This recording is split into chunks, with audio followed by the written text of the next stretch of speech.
ओम नमो भगवते वासुदेवाय।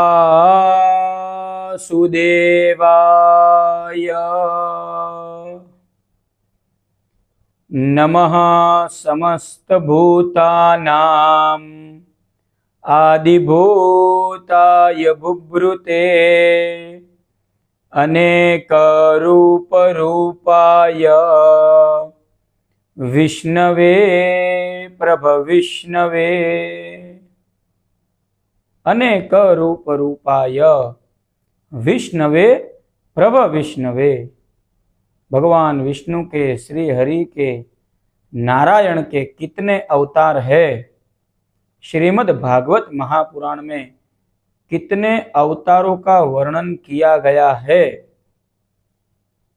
तो श्रीमद् भागवत महापुराण में लिखा गया है कि वैसे तो अगर केवल नारायण श्री हरि की सत्ता को निषेध कर दिया जाए तो वास्तविक यह ब्रह्मांड फिर है ही नहीं, क्योंकि इस चराचर ब्रह्मांड की उत्पत्ति भगवान श्री नारायण से हुई है। विराट पुरुष जो श्रीमद् भागवत महापुराण में वर्णित किया गया है भगवान श्री नारायण का, उसी के अंदर पूरा ब्रह्मांड विद्यमान है। इसीलिए छोटा से छोटा जो परमाणु है, जो हम हमारी आंखों से देख नहीं सकते, जिसके लिए टेक्नोलॉजी या मशीन चाहिए, जैसे बैक्टीरिया को देख नहीं सकते, तो छोटे से छोटा परमाणु से लेके पूरा यूनिवर्स, पूरा ब्रह्मांड जो है वह भगवान नारायण के अंदर है। तो फिर तो यह तात्पर्य निकलता है कि भगवान कण कण में है और सभी कुछ जो है वो भगवान श्री हरि नारायण का ही स्वरूप है। लेकिन फिर भी जब निमि राजा ने पूछा था कि भगवान के मुख्य अवतार कौन से हैं, और यही प्रश्न परीक्षित ने भी सुखदेव जी महाराज से पूछे थे, भगवान के मुख्य अवतार कौन से हैं, तो श्रीमद् भागवत पुराण में जो मुख्य अवतार 24 भगवान ने लिए हैं, उस 24 अवतारों को हम जानेंगे।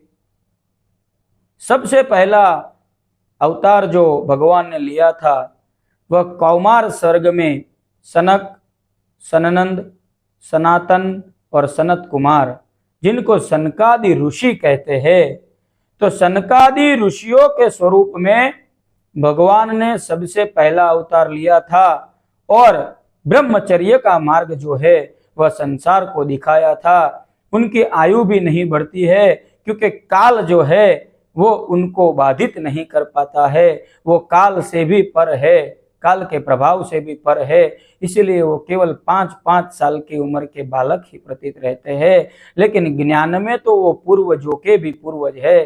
तो यह पहला अवतार जो है वह 4 सनकादि ऋषियों के रूप में भगवान का हुआ था। भगवान का दूसरा अवतार जो हुआ था, जब पृथ्वी रसातल में चली गई थी, तो पृथ्वी को बाहर लाने के लिए, इस सृष्टि के विस्तार के लिए भगवान वराह रूप में प्रकट हुए थे। और भगवान वराह ने रसातल में गई हुई पृथ्वी को अपने जबड़ों के बीच में रख के, मुंह के दांतों के बीच में रख के पृथ्वी को बाहर लाए थे भगवान वराह। तो दूसरा अवतार भगवान वराह के रूप में भगवान ने लिया था। भगवान का जो तीसरा अवतार है वह ऋषियों की सभा में भगवान नारद के रूप में प्रकट हुए थे, ब्रह्मा जी के मानस पुत्र, ऋषियों की सभा में। इसीलिए क्योंकि उनके मुख में हमेशा ही नारायण नारायण नाम का उच्चारण रहता है। केवल जगत के कल्याण की ही उनके हृदय में कामना रहती है। अरे ध्रुव जी को ध्रुव पद मिला तो उनको भी भगवान नारायण ने ज्ञान दिया था, नारद जी के रूप में। और प्रहलाद जी जब अपने माता के गर्भ में थे, तब भी नारद जी ने ही प्रहलाद जी को ज्ञान दिया था। तो नारद जी जो है ब्रह्मा के मानस पुत्र है और नारायण के तीसरे अवतार माने गए हैं। भगवान नारायण का चौथा जो अवतार है वह ब्रह्मा जी के स्तन में से उत्पन्न हुआ धर्म और उनकी पत्नी जो मूर्ति है, उनके गर्भ से भगवान नर और नारायण के रूप में अवतरित हुए थे। और आज भी बद्री का आश्रम, जिसे बद्रीनाथ कहा जाता है, वहां नर और नारायण विराजमान है और उनके तप के प्रभाव से ही यह सृष्टि आज भी चल रही है। इतने पाप होने के बावजूद भी उनके तप के प्रभाव से ही कीड़ी को कण और हाथी को मण सबका भरण पोषण वह नारायण के तप के, नर नारायण के तप के प्रभाव से हो रहा है। तो चौथा अवतार नर और नारायण के रूप में बताया गया है। पांचवा अवतार जो है वह भगवान का कर्दम ऋषि और उनकी पत्नी देवहूति के गर्भ से भगवान कपिल के रूप में प्रकट हुए थे। जब सांख्य शास्त्र लुप्त होने की कतार पर था, तब सांख्य शास्त्र को फिर से उजागर करने के लिए भगवान कपिल प्रकट हुए और सांख्य शास्त्र का सृष्टि को उन्होंने ज्ञान दिया। उसके बाद भगवान का छठा अवतार जो है वह ऋषि अत्रि और उनकी पत्नी अनसुया के गर्भ से दत्तात्रेय स्वरूप में भगवान प्रकट हुए थे। और दत्तात्रेय स्वरूप में भगवान ने सन्यासी मार्ग को प्रकट किया था, सन्यासी मार्ग का, ब्रह्मचर्य का ज्ञान दिया था। उसके बाद सातवां अवतार जो है रुचि प्रजापति और उनकी पत्नी आकृति के गर्भ से भगवान यज्ञ नारायण के रूप में प्रकट हुए थे, जिसको हम हवन कहते हैं। वह यज्ञ स्वरूप भगवान यज्ञ नारायण है, जो भगवान का सातवां अवतार है। आठवें अवतार में भगवान राजा नाभि और उनकी पत्नी मेरु देवी के गर्भ से ऋषभ देव के रूप में प्रकट हुए थे और अवधूतों का मार्ग उन्होंने प्रकट किया था। जैनों के प्रथम तीर्थंकर भी माने जाते हैं। तो आठवां अवतार भगवान ऋषभ देव जो प्रकट हुए थे नारायण। और नौवां अवतार जो है वह एक राजा वैन था जो दुष्ट था, लेकिन उनके शरीर का मंथन हुआ और उसमें से भगवान पृथु प्रकट हुए थे उनकी भुजाओं के मंथन से। तो भगवान पृथु जो है उन्होंने ही सबसे पहले कृषि प्रथा डेवलप की थी। पृथु राजा ने ही नगरों को विकसित किया था, तभी मनुष्य एक जगह पे स्थिर रहना सीखा। और किसान जिसको बोलते हैं, खेती जिसको बोलते हैं, कृषि प्रथा जिसको बोलते हैं, वह पृथु राजा ने डेवलप की थी। तो भगवान पृथु ये नौवें अवतार है नारायण के। 10वां अवतार भगवान ने मत्स्य के रूप में लिया था। जब पाद्मकल्प का अंत होने वाला था, तो उनके आगे जो मनवंतर थे, जिनको श्राद्ध देव हम कहते हैं, उस मनवंतर की जो मनु थे वो पाद्मकल्प में सत्यव्रत राजा थे। तो मत्स्य अवतार में भगवान ने उनकी रक्षा की थी। जब प्रलय हो गया था, तो मत्स्य अवतार में सप्तर्षियों को और उस सत्यव्रत राजा को समुद्र में नाव के साथ भगवान ज्ञान देते रहे और उनका बचाव करते रहे थे। तो मत्स्य अवतार हुआ भगवान का। 11वां अवतार समुद्र मंथन के समय मंदराचल पर्वत के नीचे समुद्र में रहे कच्छप अवतार, कूर्मा अवतार जिसको बोलते हैं, वह 11वां अवतार था। 12वां अवतार उसी समुद्र मंथन की लीला में धन्वंतरी रूप से भगवान प्रकट हुए थे, अमृत कलश हाथ में लेके। तो आज भी हम धन्वंतरी देव की पूजा करते हैं। कच्छप रूप जब भगवान ने लिया तो उन्होंने कहा कि पूरी सृष्टि का आधार मैं हूं, केवल इस मंदराचल का नहीं। और धन्वंतरी रूप से भगवान दिखाते हैं 12वें अवतार में कि पूरी सृष्टि को सिंचन करने वाला, अमृत देने वाला मैं ही हूं। भगवान की भक्ति का रस ही अमृत है, यह भी जानना चाहिए। 13वां अवतार उसी समुद्र मंथन की लीला में मोहिनी स्वरूप से भगवान ने लिया था। सुंदर स्त्री को देखे तो उसको देख के वह हमारी माँ है, वह हमारी बहन है, ऐसे विचार करने चाहिए। पवित्रता मन से आती है, तो मोहिनी स्वरूप में भगवान ने दिखाया।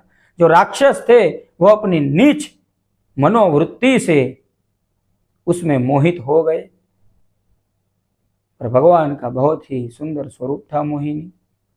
तो भगवान ने समुद्र मंथन की लीला में 13वां अवतार मोहिनी स्वरूप लिया था। उसके बाद 14वां अवतार जो है वह भगवान अपने भक्त की रक्षा के लिए, प्रहलाद की रक्षा के लिए स्तंभ फाड़ के प्रकट हुए थे। नृसिंह भगवान और भक्त प्रहलाद की भगवान ने रक्षा की थी। 15वां अवतार जो है वह भगवान ने वामन अवतार लिया था। भगवान वामन अवतार में बलि राजा से पृथ्वी मांगने गए थे। 3 चरण पृथ्वी मांगी थी और सभी पूरा ब्रह्मांड 2 चरण में उन्होंने नाप लिया था। बलि का उद्धार किया था वामन स्वरूप में भगवान ने। उसके बाद 16वां अवतार जो है वह भगवान परशुराम के रूप में प्रकट हुए। ऋषि जमदग्नि और उनकी पत्नी रेणुका के गर्भ से जब राजा उद्दंड हो गए थे तो उनको दंड देने के लिए सहस्रबाहु अर्जुन जिसको कहते हैं उनका नाश भी परशुराम भगवान ने किया था। तो उद्दंड राजाओं को उन्होंने दंड दिया था और पृथ्वी के ऊपर धर्म की रक्षा की थी। 17वां अवतार पराशर ऋषि और उनकी पत्नी सत्यवती के गर्भ से वेद व्यास जी, जिनको भगवान नारायण का कला अवतार माना जाता है, उन्होंने ही वेदों का विस्तार किया। उन्होंने ही पुराणों की भी रचना की, पुराणों को सुव्यवस्थित किया, पुराणों की रचना की, वेदों का विस्तार किया, वेदों को सुव्यवस्थित किया। इसीलिए भगवान नारायण के कला अवतार है। 18वां अवतार दशरथ और उनकी पत्नी कौशल्या के गर्भ से मर्यादा पुरुषोत्तम भगवान श्री राम प्रकट हुए और भगवान श्री राम ने रावण का वध किया था। मर्यादा पुरुषोत्तम थे। 19वां और 20वां जो अवतार है वह वासुदेव और उनकी पत्नी देवकी के गर्भ से 19वें अवतार में संकर्षण यानी कि बलराम जी और 20वें अवतार में भगवान श्री कृष्ण पूर्ण पुरुषोत्तम पर ब्रह्म। तो 19वें और 20वें अवतार बलभद्र और भगवान श्री कृष्ण है और धर्म और अधर्म के बीच में संघर्ष करा के इस पृथ्वी का भार संकर्षण देव और भगवान श्री कृष्ण ने उतारा था, जिसे के ऊपर श्रीमद् भागवत महापुराण भी है। उनका पूर्ण जीवन चरित्र श्रीमद् भागवत महापुराण में वर्णित है, संकर्षण देव बलराम जी का और भगवान श्री कृष्ण का। 21वां अवतार जो है वह भगवान का हंस अवतार माना गया है। भगवान सतयुग में हंस स्वरूप में प्रकट थे और इसी हंस अवतार में ही भगवान ने सनक, सनातन, सनंद और सनत कुमार आदि ऋषियों को भी सृष्टि के पूर्व में ज्ञान दिया था। तो भगवान हंस के स्वरूप में सतयुग में स्थापित थे और हंस अवतार से ही भगवान ने सनकादि ऋषियों को ज्ञान दिया था।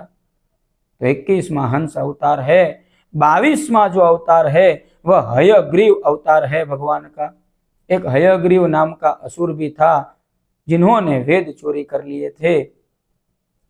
अश्व के जैसा, घोड़े के जैसा उसका मुख था, तो उसको मारने के लिए भगवान भी हयग्रीव रूप में प्रकट हुए थे, क्योंकि उसे ब्रह्मा जी का वरदान था कि जो मेरे जैसा है वही मुझे मार पाए। तो भगवान ने हयग्रीव रूप लेके वेदों की रक्षा की थी और वेद ब्रह्मा जी को वापस दिए।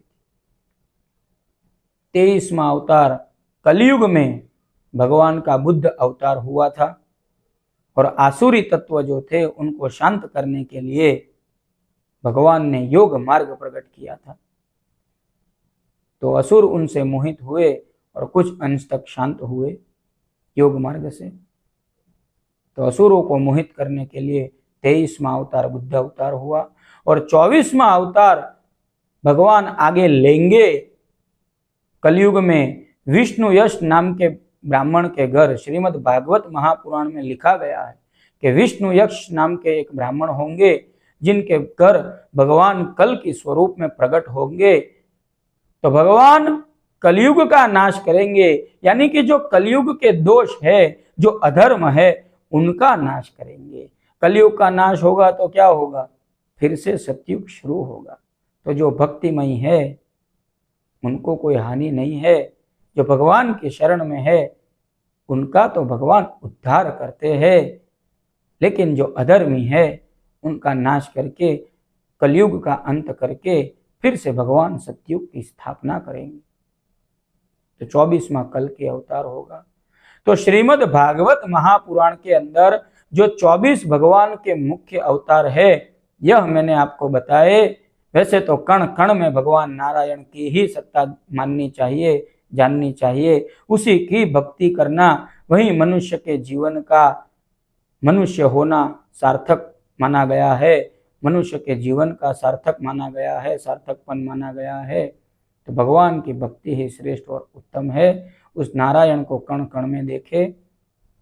नमो नमः।